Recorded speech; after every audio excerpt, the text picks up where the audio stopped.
बारिश एक वरदान है मेरे प्रियो। इस वरदान के लिए एहसान मंद होइए। रिमझिम बरसती बारिश की बूंदे कितना सुकून देती है मन को, सोचिए। बारिश के बिना हमारी जिंदगी कैसी होगी।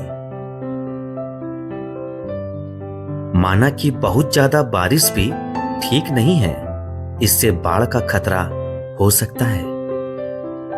और फिर जो लोग ठंडे इलाकों में रहते हैं, जहां जब तब पानी बरसने लगता है, वे तो शायद बरसात के नाम से ही चिढ़ने लगते हैं। मगर दूसरी तरफ लाखों लोग ऐसे इलाकों में रहते हैं जहां साल के ज्यादातर महीने मौसम सूखा रहता है और सड़ी गर्मी से उनका बहुत बुरा हाल हो जाता है। मेरे प्रियो, बरसात की यह राह देखते देखते आंखें तरस जाती है, लेकिन जब आखिरकार लंबे इंतजार के बाद अचानक झड़ी लगती है,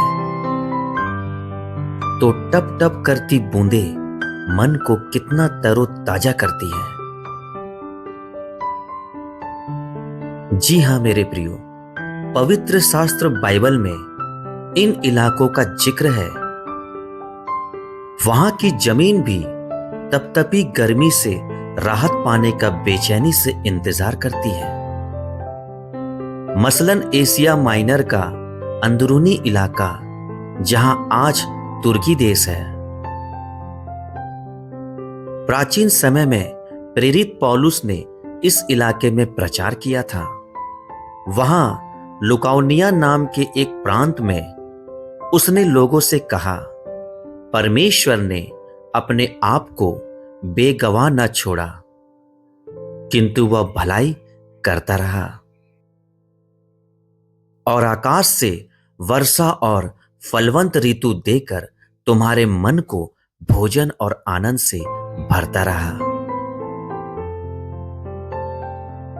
पवित्र शास्त्र प्रेरितों के काम 14 अध्याय का 17 में गौर कीजिए मेरे प्रियो, कि पौलुस ने सबसे पहले वर्षा का जिक्र किया था,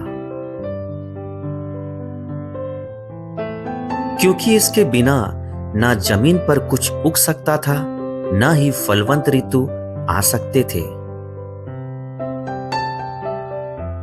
बारिश एक ऐसा विषय है जिसका बाइबल में कई बार जिक्र आता है। बाइबल की किताबें इब्रानी और यूनानी भाषा में लिखी गई थी और उनमें शब्द बारिश का 100 से भी ज्यादा बार आया है। क्या आप परमेश्वर के इस अनोखे वरदान के बारे में ज्यादा जानना चाहते हैं? और यह भी कि बाइबल जो कहती है वह कैसे विज्ञान के अनुसार बिल्कुल सही है। इस जानकारी से बाइबल पर आपका भरोसा मजबूत होगा मेरे प्रियो। यीशु मसीह ने अपने एक उपदेश में एक ऐसे इंतजाम की तरफ हमारा ध्यान खींचा जिसके बिना बारिश हो ही नहीं सकती। उसने कहा, तुम्हारा पिता भलों और बुरों दोनों पर अपना सूर्य उदय करता है और धर्मियों और अधर्मियों दोनों पर मेघ बरसाता है। क्या आपने गौर किया कि यीशु ने बरसात से पहले सूर्य का जिक्र किया? यह सही है, क्योंकि सूरज की गर्मी न सिर्फ पौधों को बढ़ने के लिए ऊर्जा देती है, बल्कि इसी से पृथ्वी का जलचक्र भी बराबर चलता रहता है। सूरज की गर्मी से हर साल सागरों में 4 लाख किलोमीटर से ज्यादा पानी भाप बनकर ऊपर उठ जाता है। सूरज को यहोवा ने बनाया है, इसलिए बाइबल बिल्कुल सही कहती है कि परमेश्वर जल को ऊपर खींच लेता है ताकि बरसात हो सके। बाइबल यह भी बताती है कि जल चक्र कैसे काम करता है और इसका वर्णन विज्ञान के हिसाब से बिल्कुल सही है मेरे प्रियो। ईश्वर जल की बूंदें ऊपर से खींच लेता है। वे कुहरे से मेंह होकर टपकती हैं। वे ऊंचे ऊंचे बादल उंडेलते हैं और मनुष्य के ऊपर बहुयायत से बरसते हैं।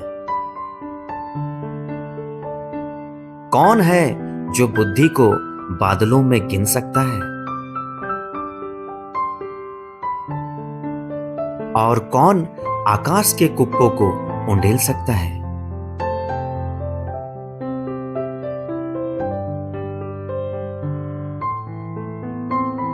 आप परमेश्वर के लिए अपनी कदरदानी कैसे दिखा सकते हैं, जिसने हमें बारिश जैसी कई तोहफे दिए हैं।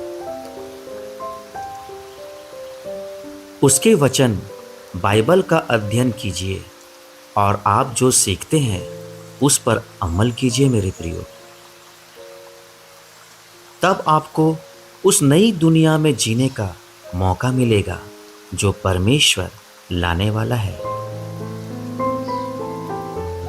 वहां आप परमेश्वर के सभी तोहफों का हमेशा हमेशा तक आनंद ले पाएंगे। वाकई में हर एक अच्छा वरदान और हर एक उत्तम दान यहोवा की तरफ से ही मिलता है, जिसने बारिश को भी बनाया है मेरे प्रियो।